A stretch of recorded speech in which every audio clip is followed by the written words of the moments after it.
Earnestly Podcast, new False Count Anywhere, the 37th edition of False Count Anywhere here on the podcast.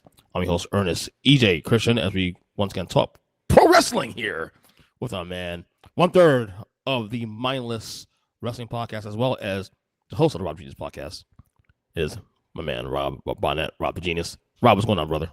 Hey, good to be back, man. Why is my background not on? Okay, oh, that's why I had the wrong button. My bad. Rookie mistake, my friend. Rookie mistake. Sorry about that. So I mean, we're now what? I would say 6 weeks from WrestleMania. Yeah, 6 weeks. Yeah. the climb is longer now. Like it still hasn't really hit me the fact that these WrestleManias now are now not even just mid or April anymore. They're like toward the back end of April now. Like this is the 18th, 19th this month of next month rather. It's crazy, yeah. Huh? Yeah. And it makes it more of a kind of a slog to get through. Yeah, it does. Especially even when you add in the Elimination Chamber. That's why now I think the Rumble, when we say Royal Rumble is the real WrestleMania, yeah, it kind of is, but kind of isn't. Because there's so much programming between then and Mania you can do, and you're seeing it now. For example, they're already swapping titles and stuff right now. For example, Cody went back to title last week on SmackDown. Didn't see that coming. Well, I mean, I kind of figured it was going to happen. You did? Well, yeah, because it's one of those things where when they announced the match, it would kind of. Well, because I've been watching since last year. I didn't, I've still been watching regularly. So right, it was the whole show. Say again. The entire shows or the highlights? Most of it. I mean, I don't necessarily sit down and watch the entire 3 hours, but okay. I mean, I turn it on every week. Yeah, that's just too much, bro. I don't know how people. I don't know how people can do that now and to sit there and watch Raw. Like it's one thing to watch a PLE that it's consequential, but to watch a Raw SmackDown every Monday and commit 3 hours to that, it is a slog. I can't do it. No. Look, again, I'm not like 100% dialed in the entire time. Right. It's background noise. I'm doing other things and whatnot. So. Mm-hmm. So you called Cody winning the title, huh? Well, I mean, when they announced it, yeah, because I was hoping it wouldn't, but because I thought Drew's been on a good run here, and yeah, to be quite honest, I thought they could have waited to go back to Cody being champ again. Yeah. I'll tell you what, though. This might surprise some of our listeners here in the podcast, but as much as I want Drew, you already know I wanted Drew. I'm happy with Drew being champion. I want Drew to be champion beyond Mania. I'm not mad about this result, though, because it does spice up the storyline between now and Mania. Remember, we have now, between Elimination Chamber and WrestleMania, we have 7 to 8 weeks to kill. Programming to kill. A lot of programming ahead of us. And you couldn't expect that if you're already announcing Mania matches to just hold serve for 7 weeks. That's just not good. Because now what you're doing there is you're making SmackDown and Raw pretty much unwatchable at this point. So at least when you do things like this, it kind of makes you want to say, hey, listen, maybe you should start watching Raw and SmackDown more often because something might happen that we may not expect. Because I'll be honest with you, I thought he would. I didn't think he would win the title, but I'm not that mad about it either because I don't think we're done with this feud. And I think I have predictions, obviously, what we may see Mania, but I think we have a lot more of the story to be told. Depends, man. Well, because this is one where I don't know what exactly Triple H's mindset here is. Right. I mean, it could just be very. I mean, it could just be very simple that okay, they were going to do Cody versus Randy, and it's just time to put the belt back on Cody to do it. I don't necessarily think that there's an avenue for Drew to get back involved in this. You don't see any avenue at all? No, because I mean, Triple H he kind of doesn't do that type, or he can be very like straight line on stuff, and and because I mean, there's been some reporting that basically that Cody and Drew had to kind of talk him into doing Drew winning in the first place. Really? Yeah. Is Hunter not a big Drew guy or something? I mean, well, it's he's very straight line on stuff. I mean, they know they want to do Cody and Randy for the title, and so he was just going to keep it on Cody all the way through, I think. Here's my thing, Rob. You mean to tell me we're going to have 4 baby faces, really, at Mania? Face each other? Huh? Punk and Roman are baby faces right now, currently.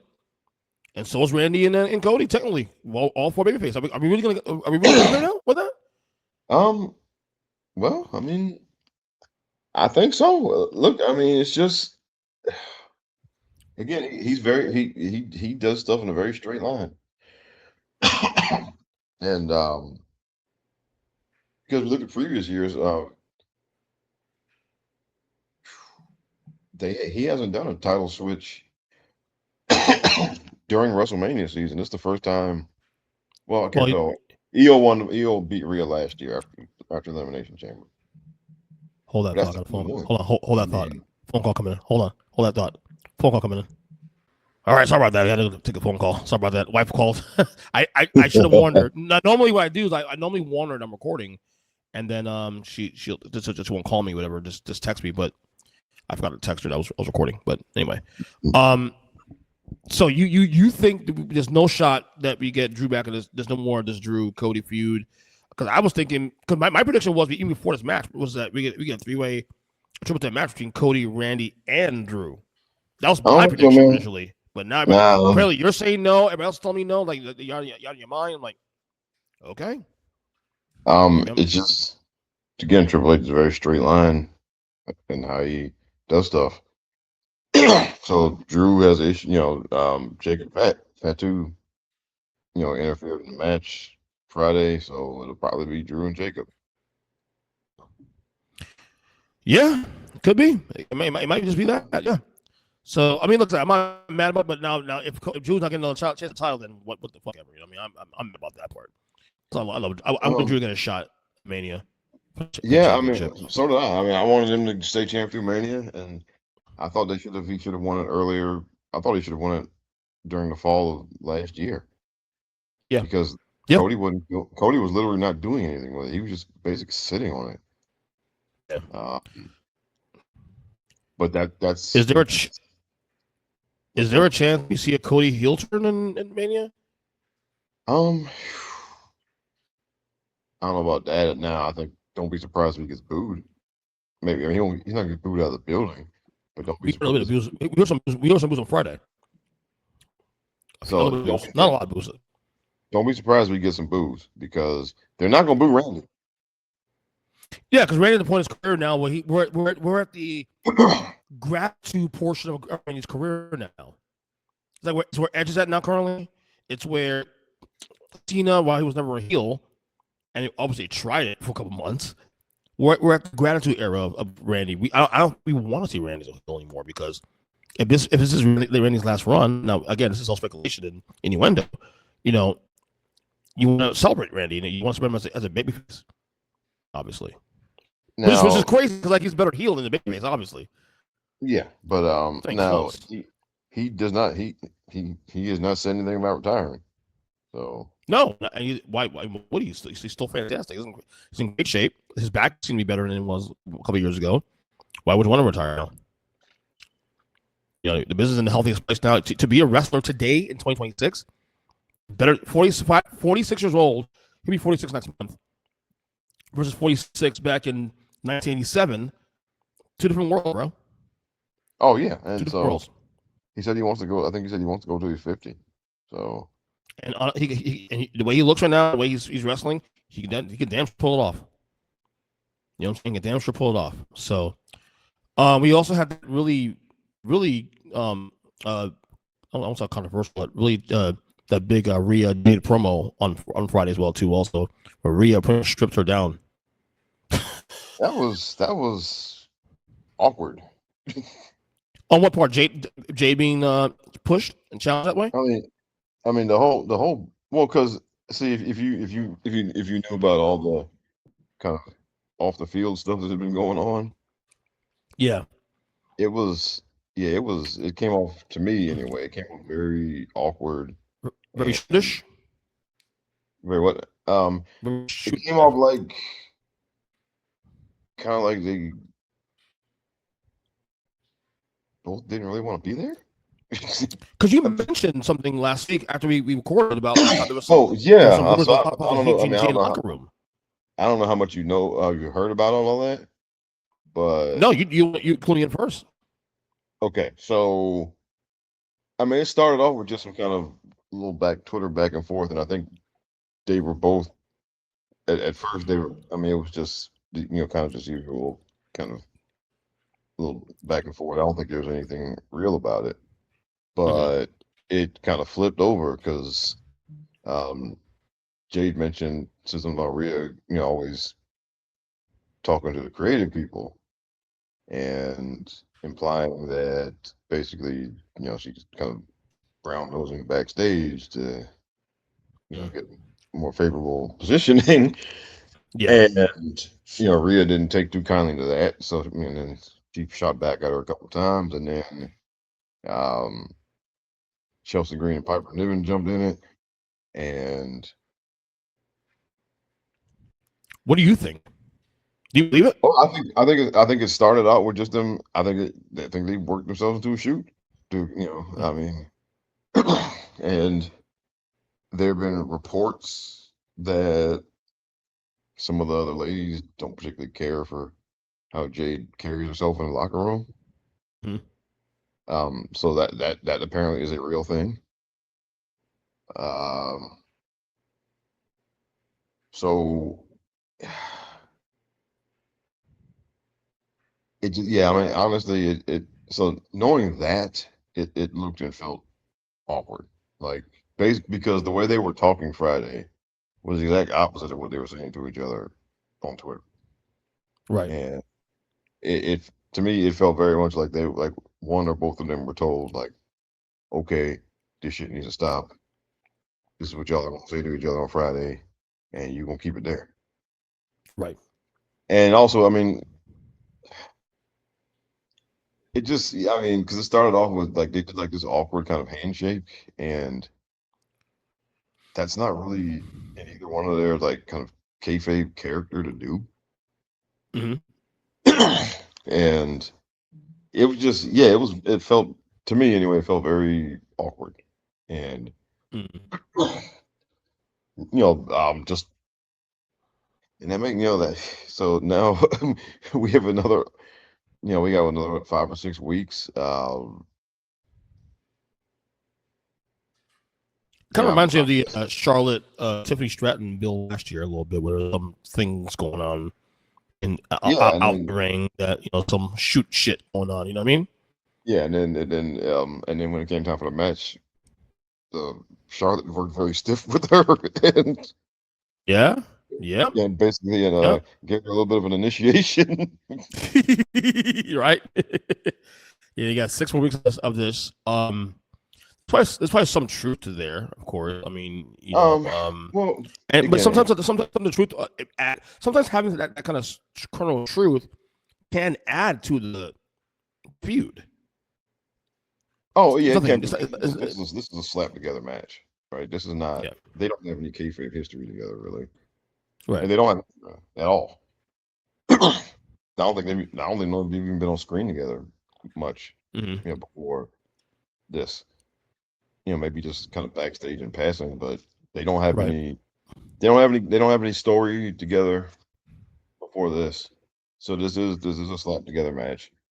Um, which, I, for me, for WrestleMania, I don't think that's not the best way to go. Not only that, I'm actually I'm concerned that they could put on a good match. Like Rhea's a good worker. I'm not doubting her, but Rhea lift someone like Jade who still has challenges there in the ring. There's no doubt she's a great character. There's no doubt she looks fantastic. She's gorgeous.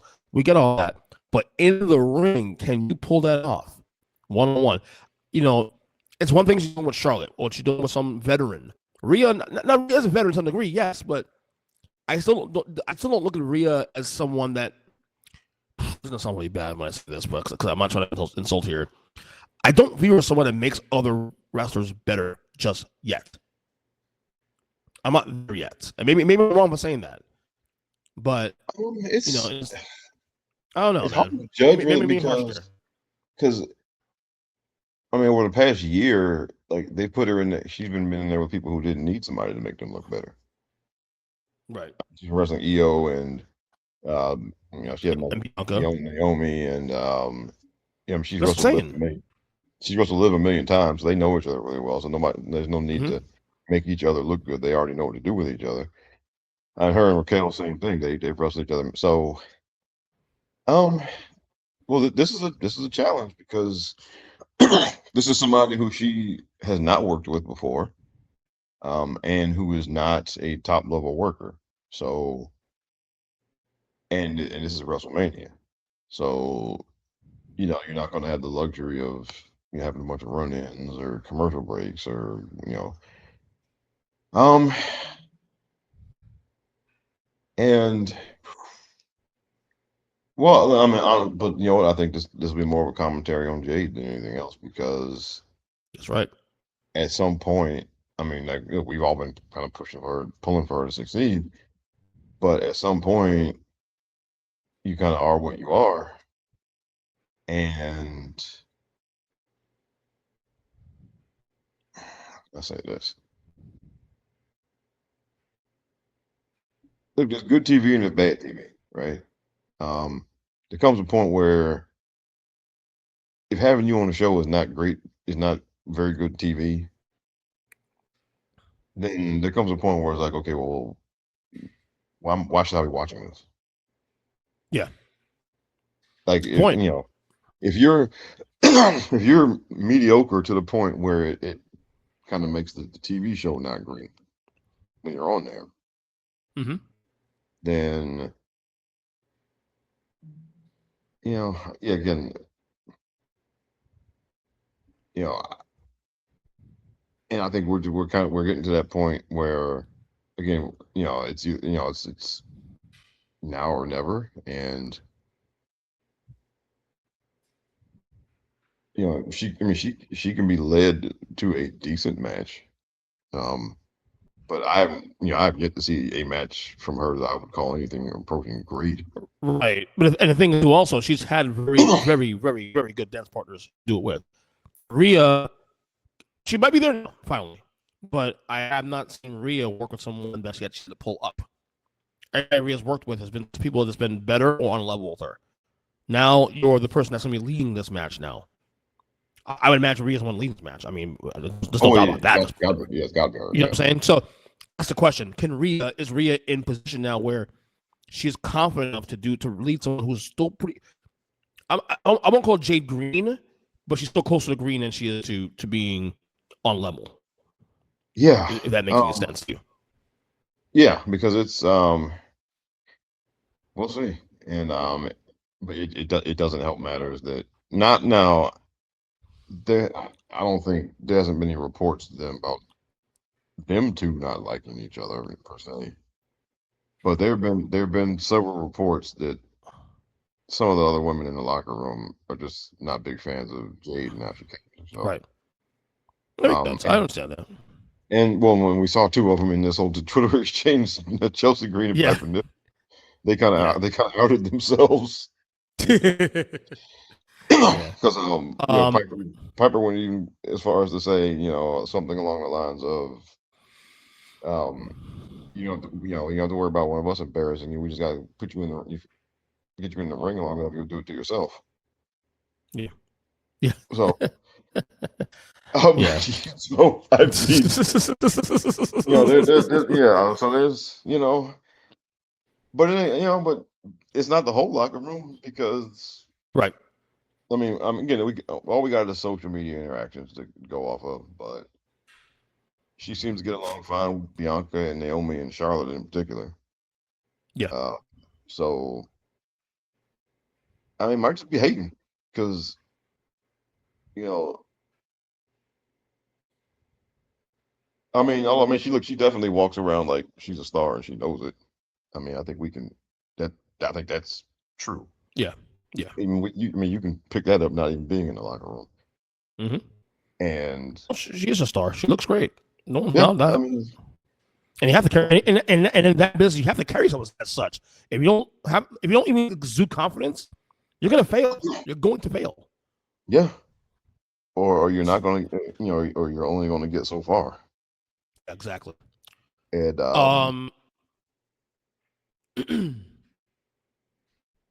But we'll see. We'll see. yeah, We also okay. So let's go to Raw last night. Some big moments of Raw last night. Finn Balor looks like he's out of Judgment Day. oh They yeah, had the little finally. confrontation, and he did the whole like backwards kick to Dominic, and then they jumped him, and rest is history. So I guess we're assuming maybe a Dom and Finn Balor match at Mania. I'm assuming. Yeah, I think so. Safe to say. Yeah. I'm ready for Finn to be babyface again, and I'm also ready for Finn to go back to who he used to be. The demon and all that stuff. Go back. I think it's right for a comeback. What we should have got. We got Finn pre 2019. I kind of missed that. I missed that Finn Balor.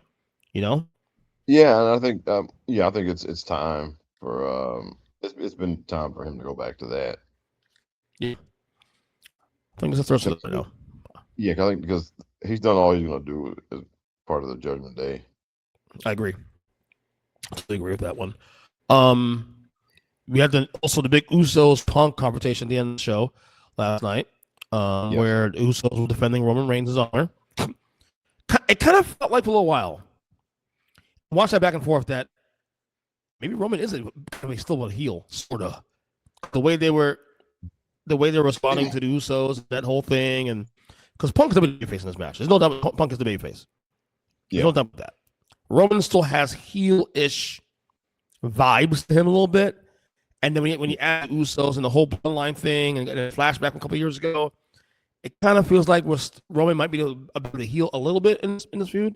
And the Usos situation, when they jumped Punk, maybe actually added to that. Thoughts? Yeah, because look, Roman he didn't become a nice person. He still, he still got the same personality, the same attitude. Yeah. Except, the biggest thing, the only really big change is that he changed who he was fighting against. Yeah. And he comes to the aid of his family now. He didn't just hang him out dry. But as far as his kind of attitude and how he interacts with other people, like especially people like CM Punk, he hasn't changed. It's the same guy. Roman's still the same guy. I keep with that. You know what's changed in the last couple of years? Y'all folks jumped on the board on the bandwagon. He ain't changed. All right? Yeah, he dropped off Paul Heyman. He's the same dude as he was 3 years ago. He ain't changed. Very little, should I say. Change. So you want the babyface, heel, tweener, call that whatever. But Roman's still that dude. He's still that dude. You know that promo he cut last week too. Also, you know, it's kind of I'm not gonna lie, it's kind of a heelish vibe to it. Not gonna lie. Yeah. It's a little bit of blurred lines. There's a little blurred lines are Roman Reigns right now. A little bit of blurred lines. And also, I mean, because like he and Punk have, you know, long-standing animosity. Of course, like you know, if you believe the real stuff with Trey is true, there's real animosity between Punk and Roman that goes back 10, 11, 12, 13 years. Yeah, I mean, all that stuff they said Roman said about him talking about him on the podcast. That happened. That's true. Mm-hmm. Yeah, we know it's true. And that's the whole thing with him and Seth, and now him and Roman now. So there's definitely some of that. So I will say this angle that the Usos been involved in also adds more intrigue. I told you, like I'm looking forward to watching the build to this match. The match itself, I'm not excited about. We'll see how it plays out. But the build this match, the back and forth talking, to be fantastic. One other thing I have a little tip from this week. I saw Bayley's number one contender now for the women's IC title. So are we getting another Bayley push again? Well, they're doing the match next week, so. Oh, it's next week. Okay. Yeah. So look, I think they wanted AJ to get some type of title defense in, and also she also needs to keep working. They haven't announced AJ for WrestleMania, right? But I mean, we're assuming it's AJ and Becky Mania. One more time, yeah. I think that's what it all looks for. It all looks like they're heading towards. I wouldn't mind seeing Bayley push though. I miss Bayley. Oh, me too. And I mean, and the thing is, and this is getting kind of back into the real life stuff here.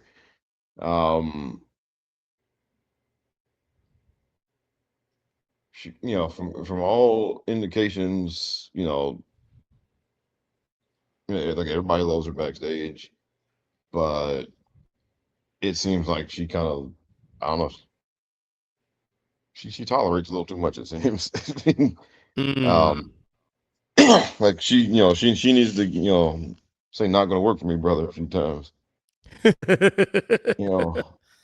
little too pro, a little bit too Natalia, a little bit, I guess. Yeah. Because out of all the horsewomen, like she's the only one that you've like never heard any even insinuation of her ever doing anything like that. Right. I don't think she won either. I don't think she won title because I think they're gonna go AJ and Becky rematch. Oh yeah, she's not winning a title. No, she's not winning a title. No, that's not. Again, this is to fill time. I got to discuss with the podcast. We have 7 weeks to fill of TV time. Yeah, and it's weird because I mean, people say Vince was a little too herky jerky with stuff, but it seemed like, I don't know, it seemed like these roads to WrestleMania didn't drag as much because he was much more prone to do title changes. Yeah, especially the Attitude Era too. Also, well, I'm talking about even like the last few years before. Yeah, before he stepped down. I mean, I just hate that when he announced a match. I said this on the show. I think last week before that. I just hate when Vince would do this. Like he would announce the Mania match right months in advance, and then have a title match for the champion against someone else. Like, why would you do that if you know you don't intend on moving the title? That's silly. That's silly. Yeah, and it's kind of a tough spot because you need to announce some of these matches because you got to sell tickets, and some people are not going to buy tickets until they know what the matches are. Right, so you need to get those announcements out there. But then the only problem is that once they're out there, then people know that, okay, well, certain stuff is just going to be kind of set in stone until WrestleMania. And I think now, well, the other thing is because you know, we pay so much attention now, Even more right? so with social media and everything else, right? Yeah, so I mean, we're all so hyper focused on every little detail, every little thing, that it makes these, 3 months to start the year, it makes everything drag because being so just hyper focused on everything about this, you Mm-hmm. know, it gives you kind of this craving for stuff to happen, right? Because Yeah. you're just staring at it all the time, staring at the watch pot never boils. Well, we're staring at the pot, you know. Right. Yeah. We stare at the pot a lot more than we did ever before. And so even if things, even if things didn't really move that quickly during the 3 months in the past, even if they did not, which I mean, definitely sometimes they didn't, but we're so hyper focused on every minute detail of everything Of now course. Of course. that, the inactivity is a lot more glaring. Yeah. Because It's very true. it used to be, Hogan and Warrior, like we knew what that was. They didn't announce it immediately, but it was obvious what direction they were going in. Hmm. And well, like we knew Hogan wasn't losing the belt before WrestleMania any year. Yeah. Of course. But to be fair, though, back then the booking was different. Though back then you didn't have the weekly TV shows like Raw, SmackDown, like even Superstars Wrestling and Wrestling Channels were not. They weren't necessarily console shows. They were just platforms push storylines. Like occasionally you get a title change. Occasionally, you know what I mean? Not Yeah. the world title. Not the world title. Maybe tag team challenge is a little hands that on those, but back then those shows we had back then, were not consequential the same way. Raw and Smack. There's something about Attitude Era I think people underrate.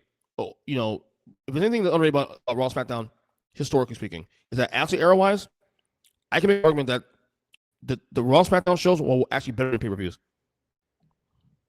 Oh, during Attitude Era, a lot of times, Or on level at least, or at least on level. well, yeah, because a lot of times during the Attitude Era in particular, they would have like cliffhanger endings to pay-per-views, Mm-hmm. just set up Mm-hmm. you know, the Monday Night Raw or whatever. So yes, a lot of times Raw was better than the pay-per-view. Um,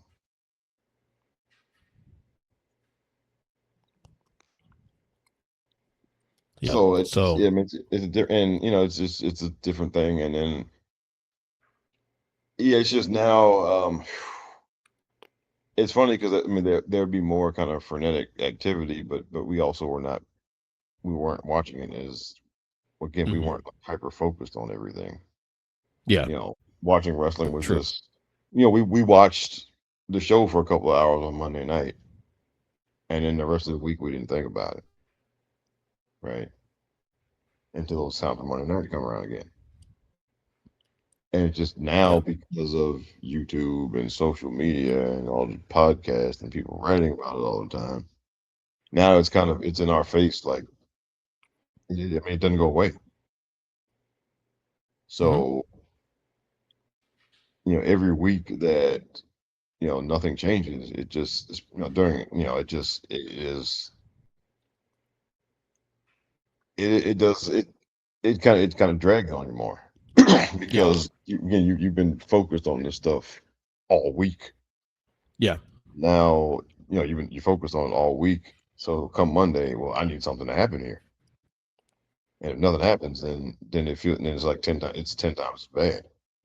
Yeah. Whereas, back in the day, if you didn't think about it for the rest of the week, then you came back around on Monday and you watched Raw or Nitro or whatever.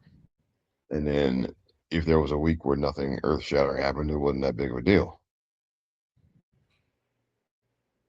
But Yeah. now it That's kind so of true. is. And it's like I said, it's harder.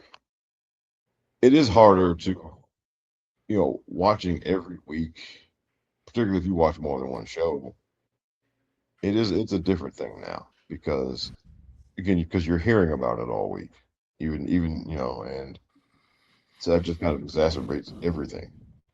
Yeah. Yeah. No, I'm with you on that. All right, let's do a new new topic here.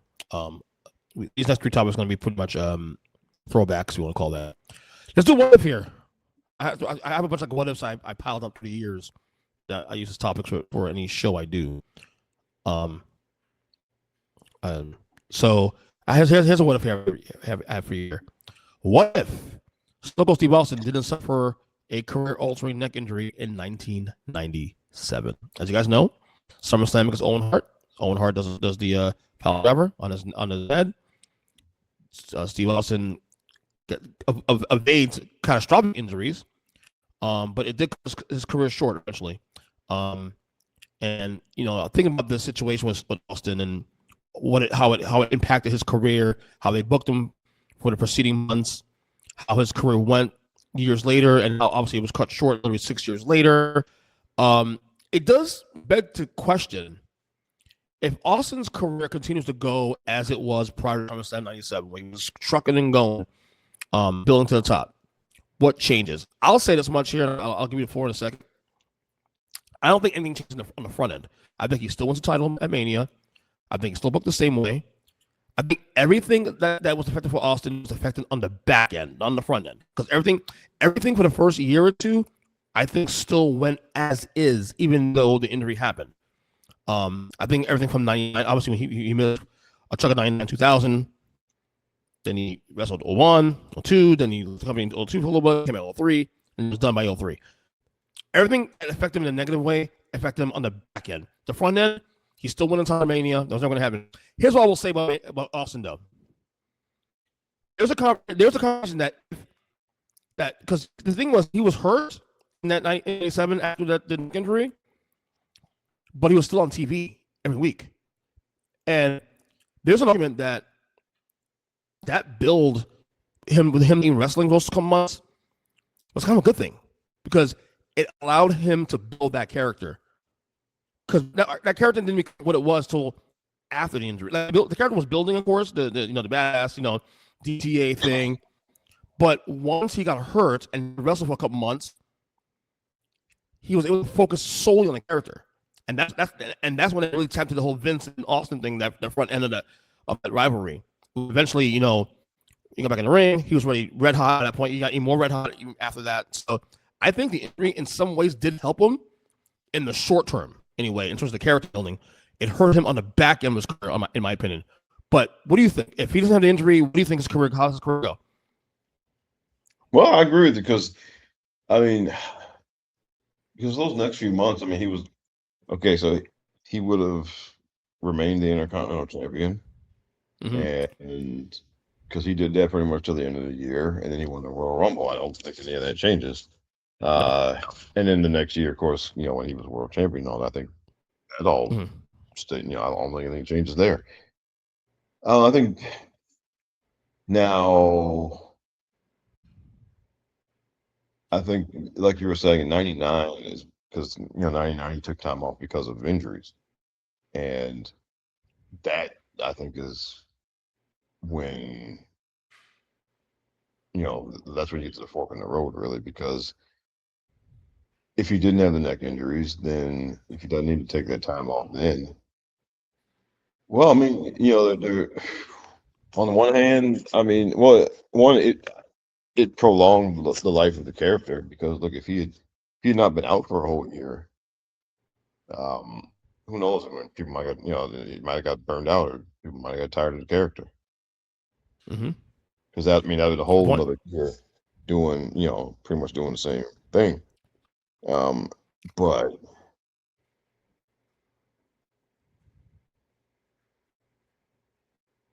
I think also too, Rob. No, the other thing though.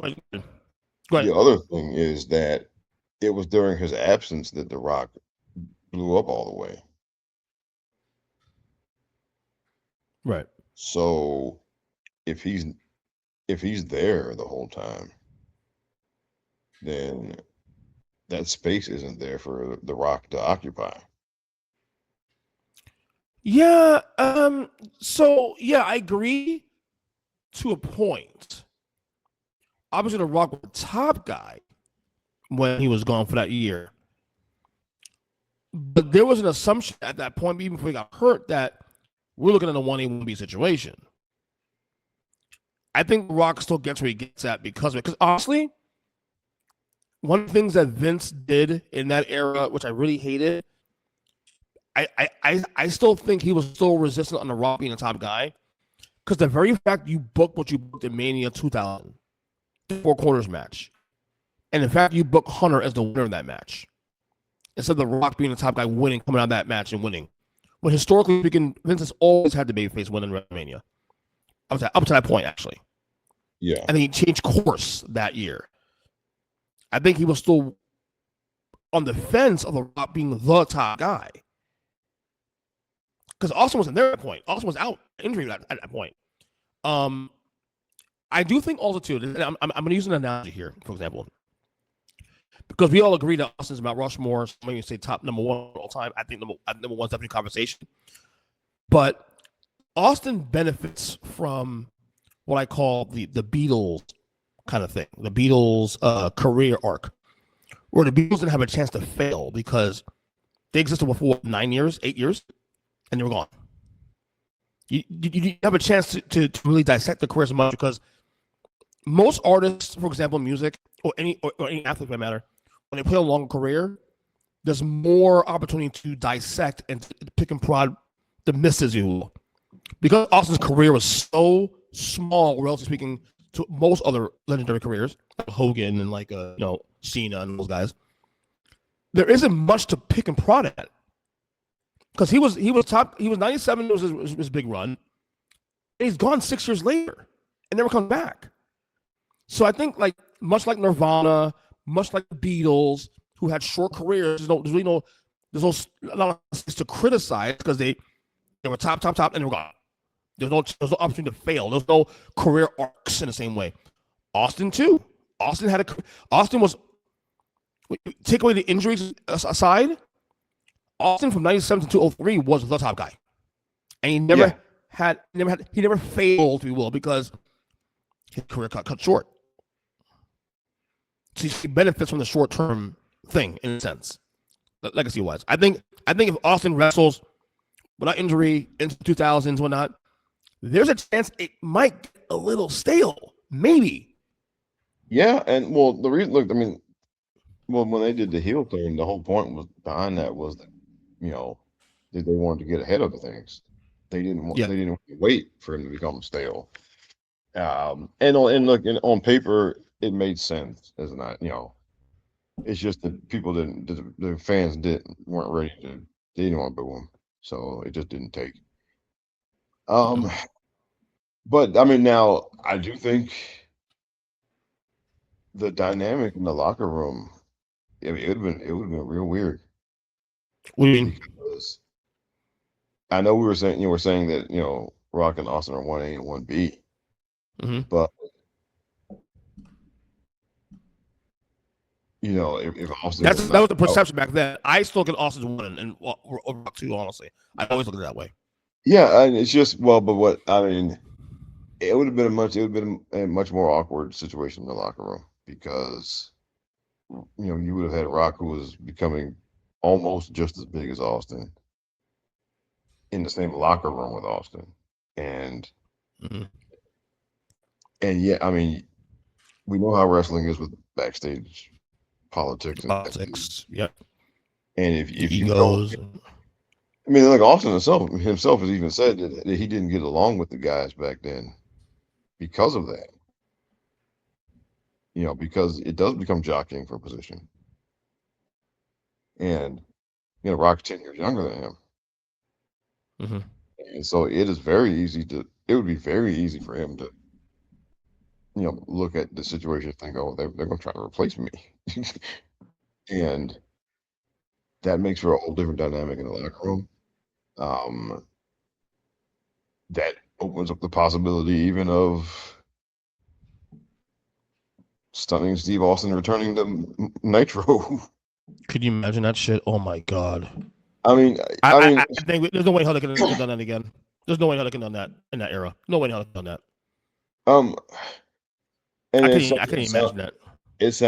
I know it sounds like batshit crazy to even think that, But if you have a situation where again where he does not get injured and where you have he and Rock basically staring each other down for who's going to be the top guy, and Mm-hmm. yeah, and if Vince starts kind of looking like, well, Rock is 10 years younger. Rock doesn't have all the injuries because even without the neck, Austin his knees were shot. Yeah. On top Um, of everything else, right? yeah. So and had the situation become like that, you could see Vince like any other booker or football coach or whatever looking at it like, well, you know, if I got to pick one, I'm going to pick the younger guy. Um, and again, don't know what Austin's contract situation were, but had he had his contract run out in mid 2000, Mm-hmm. and it was clear, and again, if he hadn't had the neck injury, if he had been just going all the way through, and if his contract was up in the middle of 2000, and it looked like Vince was ultimately going to pick The Rock over him. Mm-hmm. Um, yeah, I mean that would open the door for the crazy idea, of him jumping ship, uh, which would have, that would have reinvigorated the Monday Night War.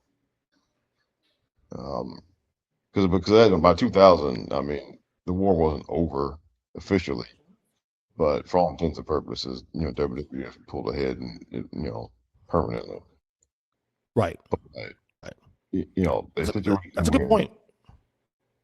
so there are a lot of possible things, and then and I mean look, a lot of people stepped up in his absence. Rock became the number one guy, but then also Kurt Angle gets pushed faster because Austin's not there.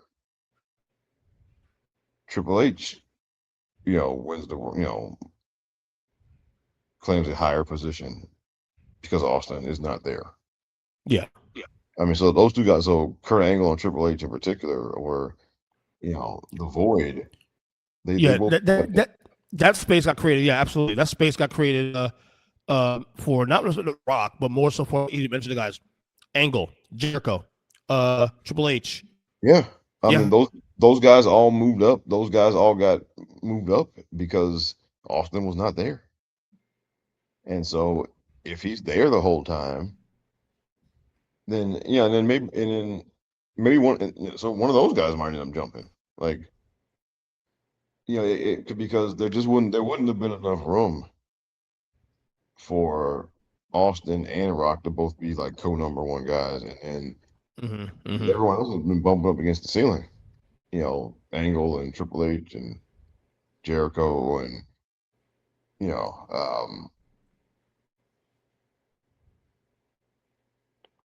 so it was Yeah. yeah, just him being out for that year, just so man, again, it opened up the door for so many people, other people to move up the card and solidify their Yeah. position and what have you. Yeah, I I mean, think the back end got hurt. Was the front end was fine. yeah, and I mean, and for him, yes, because eventually that stuff all added up, and he had to retire in 2003. Right. Um, whereas if the neck is fine, then he doesn't retire in 2003, and then we get some type of feud with Brock Lesnar, we get some type of program with Goldberg. Um, Let me ask you this: if let's say Austin's retired in 03, does that push back the Cena thing a little bit? I say no. I think Vince was still looking for the next star at that point anyway, because the injury is still piling up anyway. Not, even though it's a neck injury, Austin get a little older at that point. He's in his 30s, early 40s. At some point, you got to look. Vince has always done this, looking for the next guy. He's always looking for well, the next guy. yeah, and it's just the tricky part is always just like the timing is because you don't want to do it too early, and of course you don't want to wait too long either. And so in 2003, Austin would have been He was 39. Um, so if he hadn't, if he didn't have to retire in 2003, Cena won the world title in 2005. So 2 years later, he'd been 41. Um,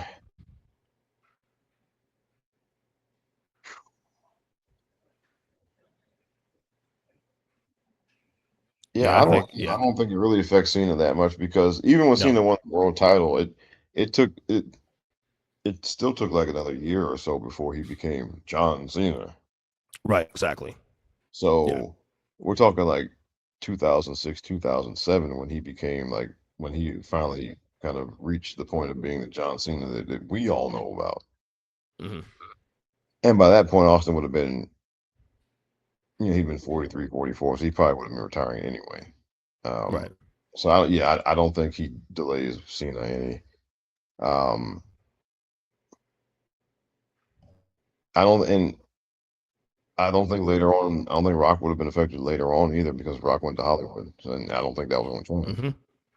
Yeah, Rock was going no matter what, whether Yeah, Austin was or not, doesn't matter. yeah. So I mean, there's definitely a whole lot of things that could have happened had he not gotten a neck injury, Yeah, and absolutely.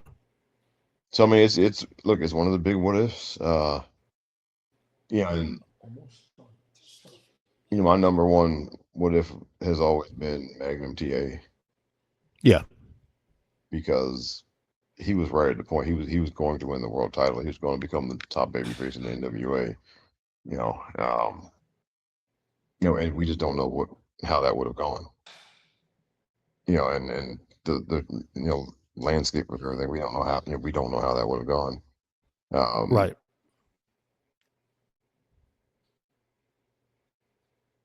Definitely a very fascinating what if there, because I think that whole thing does definitely affect two different eras. Actually three, to be honest with you, but two definitely eras in terms of what they would do in the years to come. So, but it is what it is, man. But Austin still, his career still gets the flowers. He's still arguably greatest of all time in WWE history, definitely, arguably.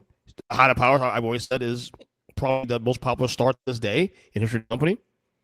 His biggest pop when it comes out. So it is. I'm gonna save this next topic for next week. Or underrated to next week. Okay. Let's just go ahead and talk about WrestleMania 7 because this year is now the 35-year anniversary of the event. Of course, that took place on March 24th, 1991 in Los Angeles, California at the Los Angeles Memorial Sports Arena. It was supposed to be at the big stadium, the Rose Bowl. It's played at the Coliseum. The attendance was 16,158. The tagline: "Superstars and Stripes Forever." As for the results, we had, God darn, bro, Vince, 15 matches here. Okay, 14, but one dark match here. Coco Beware and the Brooklyn Baller. Coco Beware won the match by pinfall. Check out the rundown here, Rob. The Rockers defeat the Barbarian Haku by pinfall, which that to me, honestly, on paper, that shocks me. This isn't even a year before. This never happens. No, you're not being Barbarian Haku clean by pinfall. Yeah, in no way. This by shocked that me point, actually. yeah, and that was one of the better opening matches in It really was. at that point. Yeah, in WrestleMania history. Yeah, absolutely. We had the Texas Tornado beat the Dino Bravo by pinfall. We have the British Bulldog, Dave Boy Smith defeat the Warlord. Another one that shocked me because the Warlord's a big dude, man. Well, really? Well, I guess so. The big WWE tag team title match. The Nasty Boys defeat the Hart Foundation by pinfall. So far, all clean finishes here so far. The blindfold match, Jake Roberts defeats Rick Martel by pinfall. Love this match for the record. Loved this match. Surprisingly good match. Yes, I had no business being as good as it was. The Star Streak started here. Of course, Undertaker defeating Jimmy Snuka by pinfall. And that was now think about that match. Taker was still a heel, right? I mean, he was still a heel character. He was, but he was really sort of slowly. Well, he was still a couple months away from about a year. He came off of that match. He got cheered. They cheered him in that match. Yeah. And that was the first sign that okay, whoa. this is something different we got going on here. Yeah, yeah. We had the career match between the Warrior and Savage, which was won by the Warrior. The loser had to retire. Savage, of course, lost. Which one of Savage's best matches of all time. If you actually look in the archives of this podcast, myself and Big Jim James Neese, we did a watch along on this exact match about 5 years ago. Still ages well. Amazing match. In my top 5 Savage matches of all time. And then also, all time WWE kind of lore kind of moment in the post match. Yeah, him and Liz, Savage and Liz reunion. Yeah. Did you cry too? Because I cried. No, I didn't cry, but it was. I mean, but that was definitely one of those. I mean, look, it was one of the. We're talking about magical moments in pro wrestling. It was definitely one of them. It really was. It really was, man. I loved it. We had a tag match between Tenero and Katao. Demolition though.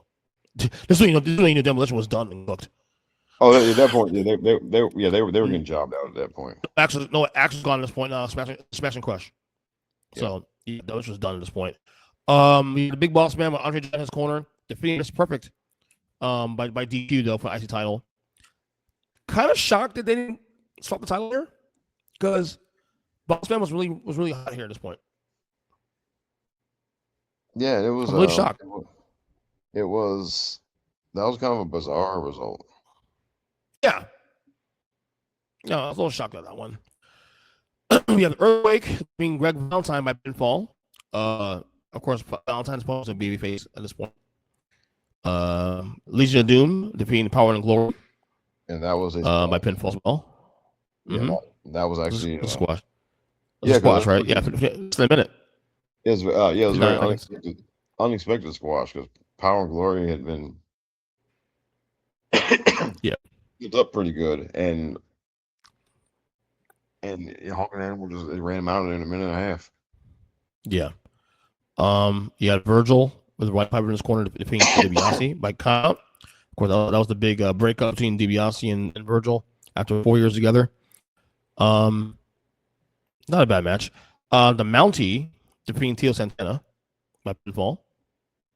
And of course, the big one, the main event, Hulk Hogan defeating Sergeant Slaughter by pinfall to win the WWE title for the third time. Yeah, third time. Yeah. Yeah. 1, 2. Yeah, third time. You see matches, WrestleMania 7. First off, where were you on this day? So I did watch it live. Yeah. It was the second one I ever watched live. First one was WrestleMania 6. So I was watching at a friend of mine's house, and it was very bizarre, because like they had been, for the whole year, they'd been advertising like the LA Coliseum, 100,000 people, and then the night, and then they didn't say anything up until they didn't stop advertising that. And then the show starts, and they're in the LA Sports Arena. Yeah. And it's kind of like, huh? But it turns out it wasn't selling. And no. And this was, and then look, we were into the down cycle for the business was setting in. Yeah. And also there was a recession going on. There just were, just things were just kind of coming together. The business just wasn't doing as well in 1991. And there's also the Gulf War too, also. And another thing is that they laid it on a bit thick with the whole Gulf War tie-in. I mean, yeah, fucking Vince trying to anything to make it to get the business. You have bad ideas. What's funny is they were trying to capitalize on it, but the damn Gulf War itself was like a squash match. It was already over. But yeah, it ended. I think 2 weeks before this event happened. It was over. It was. Because we walked in there, and I don't know if you know anybody who was over there but I know a couple guys who were over there at during that, and they were like, man, we had fun over there. Yeah. There was barely any fighting, because those guys, because those guys were as soon as they saw American soldiers, they were like, okay, we give up. I mean, there was some Yeah. fighting, obviously, and I'm not to make light of. I'm not trying to make light of it here because there was some fighting, and of course, unfortunately, some people did not make it back. But Yeah. relatively speaking, compared to other combat operations that we've sent people into, it was very easy, and so they were trying to ride the patriotism wave to sell the show, including having Sergeant Slaughter win the title and all that stuff. But then again, the fighting was well over by the Yeah. time the show came around. Yeah. And I remember. so I remember Vince one. I remember Vince one time said he used the excuse when they brought it inside. The excuse was that it wasn't ticket sales, that safety purposes. They brought it with a small arena because of that's safety. nonsense. Bullshit, Vince. It wasn't pushing, bro. You know damn wasn't pushing. I mean, you went from 100,000 seat set up to 15,000. Yeah. What That we means doing you there, weren't bro? selling the tickets, man. I mean, Yeah. Take the L, bro. Yeah. And so it Yeah. was. So I mean, I remember the vibe at that point. It was. I mean, I would. Hulkamania wasn't running on fumes. It was not. But this is the last. This is the last gas. I think I think yeah. this is the little big last gas of peak Hulkamania before you start having And the honestly, start of downfall. Yeah. I would say the downfall probably started after the show. Yeah, I agree. Because at this point, like there was just nothing else. There was nowhere else to go with him as a character. There wasn't anybody else left to fight. Um, at the time, and it's just it just kind of felt like okay, So this was, I mean, this was kind of the last hurrah of that first run of Hulkamania, and because there was nothing else left to do. We'd seen it all, been there, done that, and it got to the point where some angles had been rehashed. Like the thing with Earthquake was basically a kind of a rerun of the same thing they ran with him in King Kong Bundy a few years prior, and it gotten to the point where Sergeant Slaughter, the Iraqi sympathizer, and also it's got kind of ridiculous because Sergeant Slaughter had, you know, one of his minions was Colonel Mustafa, who was the Iron Sheik. Iron Sheik. And we all knew, I mean, and like none of us were, we'd all been there for the Iron Sheik. We knew it was the Iron Sheik. And it was like, really, dude, like, who are you trying to fool here? You know? And so it was just stuff like that. It was kind of like, okay, dude, like you really think we're that stupid? This is We don't Vince being know who that desperate, is? of course. Vince being desperate. It's also Yeah. one of the things. Also, one note too. Also, this would be Andre the Giant's last appearance at WrestleMania ever. He was on obviously ringside with Big Boss Man. One of the other things here from the show. I watched this show. Obviously, this is not. I didn't see this live because I couldn't afford pay-per-view, and it wasn't all watch wrestling as a kid. I was 10, 11 at this time. But I did watch this show about a month or two after the fact. I was still watching the product, but this is where I started to slowly stop watching little by little. I was still peak here, but I was slowly. I think by the middle of the year, I was pretty much in and out of wrestling at this point. By age 11. But when I think about this show, to me, it's all about Savage and Warrior for me. To me, Savage Warrior is the build and all for me. I rarely watch Hogan's Slaughter match, honestly. And I was invested, obviously, in the feud because, as a kid and growing up, America, yeah, Iraq, no, and Hogan, and you're into it. But, in hindsight, if I watch the show, it's really because of Savage and Warrior, honestly. But I used to think this was a great WrestleMania as a show. Overall, looking back, there's just things I would have done differently, man. I would have put the title on Boss Man for a little while, at least even for a couple months. I would have done some things differently there. The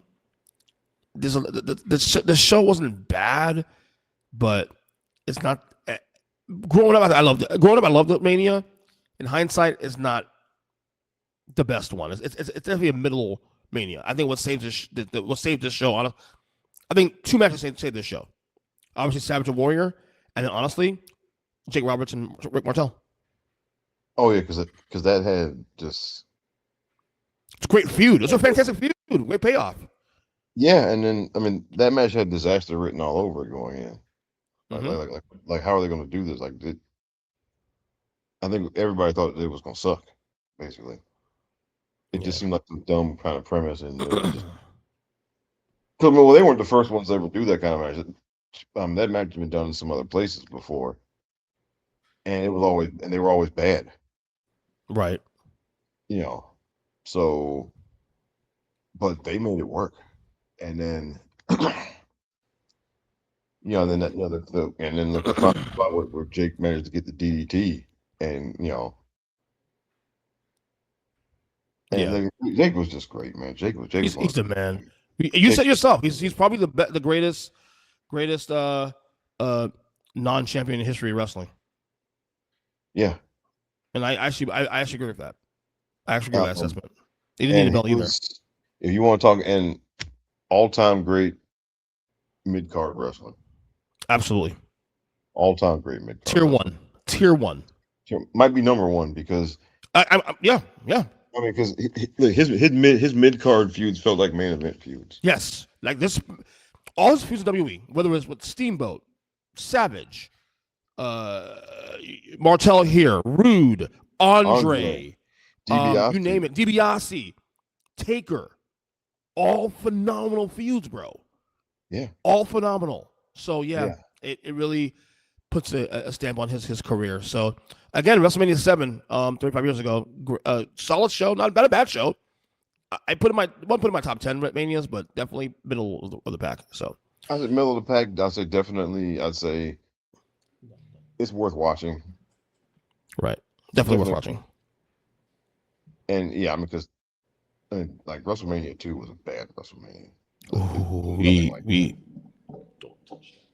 So, by the way, before we get out of here, I'm watching the Heat game next to me, and I don't know if you've seen this, but Bam Adebayo right now in the fourth quarter has 72 points right now. 72? Seriously? Yes, right now. I'm watching the game right now. 72 points. He had 31 at the end of the first quarter. He had, I think he had 40 something at halftime, and now he has 72 in the fourth quarter. I'm hoping he gets to pass 81 to break Kobe's record.